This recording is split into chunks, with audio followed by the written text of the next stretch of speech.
नमस्कार दोस्तों, मैं आपका दोस्त परविंदर चौहान। ये देखिएगा कितना नुकसान हुआ है किसानों का। इस अभी जो पीछे आंधी और बरसात आई थी, आज काफ़ी दिनों बाद इधर खेत में आना हुआ मेरा, तो मैंने आज देखा इसको खेत को कि कितनी बुरी तरह से ये सारा धान गिर गया है।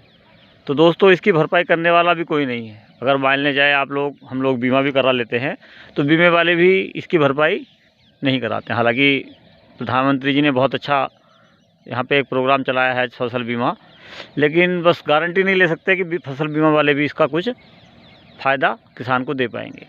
तो ये देखिएगा आप, किसान की हालत इसी वजह से बहुत ज़्यादा कमज़ोर है, बहुत ज़्यादा ख़राब है कि उसकी फसल की कोई गारंटी नहीं है। उधर गन्ना है, गन्ना हालांकि फिर भी बेहतर फसल है, तो यही वजह है लोग गन्ने की तरफ को ज़्यादा ध्यान दे रहे हैं।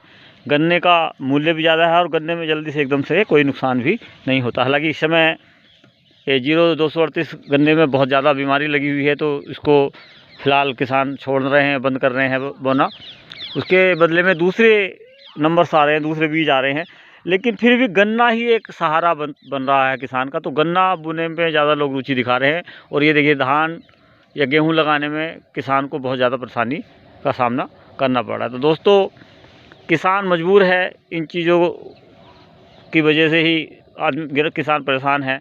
तो किसान की परेशानी को कोई दूर करने वाला दूर दूर तक दिखाई देता नहीं है।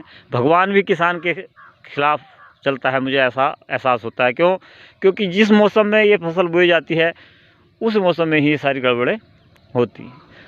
अगर मान लीजिए ये मौसम तूफ़ान वगैरह नहीं आता, तो कुछ ना कुछ बीमारी लगा देता है किसान। यानी कि धान की फसल तो फ़िलहाल किसान के लिए एक ख़राब सौदा हो गई है, और गन्ने की फसल एक खरा सोना हो गई है। तो गन्ने की तरफ ही ज़्यादा ध्यान किसान का है। ये आप भी देख रहे होंगे कि गन्ना फिर भी कुछ हद तक ये देखिएगा, लेकिन एक और समस्या गन्ने के सामने भी आई है कि बंदरों ने गन्ने पर आक्रमण करना शुरू कर दिया है, और बंदरों की वजह से गन्ना बहुत ज़्यादा ख़राब हो रहा है। तो किसान हर तरह से परेशान है। हालांकि फिर भी गन्ने को बोना नहीं बंद करेगा किसान, क्योंकि बंदर कितना नुकसान कर लेंगे ज़्यादा से ज़्यादा। लेकिन ये धान का फसल देखिएगा, ये तो बिल्कुल पूरी तरह से नुकसान कर दिया है। किसने कर दिया? भगवान ने, प्रकृति ने। तो प्रकृति की भी भगवान का एक रूप है। तो दोस्तों, आप सुझाव दीजिएगा कि इससे कैसे बचा जाए, या दूसरी फसल इसके बदले में बोई जाए। लेकिन किसान करे तो क्या करे? किसान इसीलिए परेशान है, किसान की सोच भी बहुत बड़ी नहीं है, और ज़्यादा दूसरी फसलों पर ध्यान इसलिए भी नहीं देता कि दूसरी फसल का फिर बेचना मुश्किल हो जाता है, किसी और इस्तेमाल में वो आती नहीं।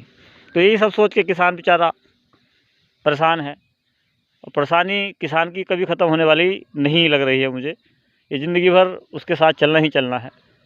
तो दोस्तों, किसान के लिए भी कोई ऐसा काम बताइए जिससे कि किसान परेशानी से बचे। अगर किसी के पास सुझाव है तो सुझाव दें। जय हिंद, भारत माता की जय। जय जवान, जय किसान।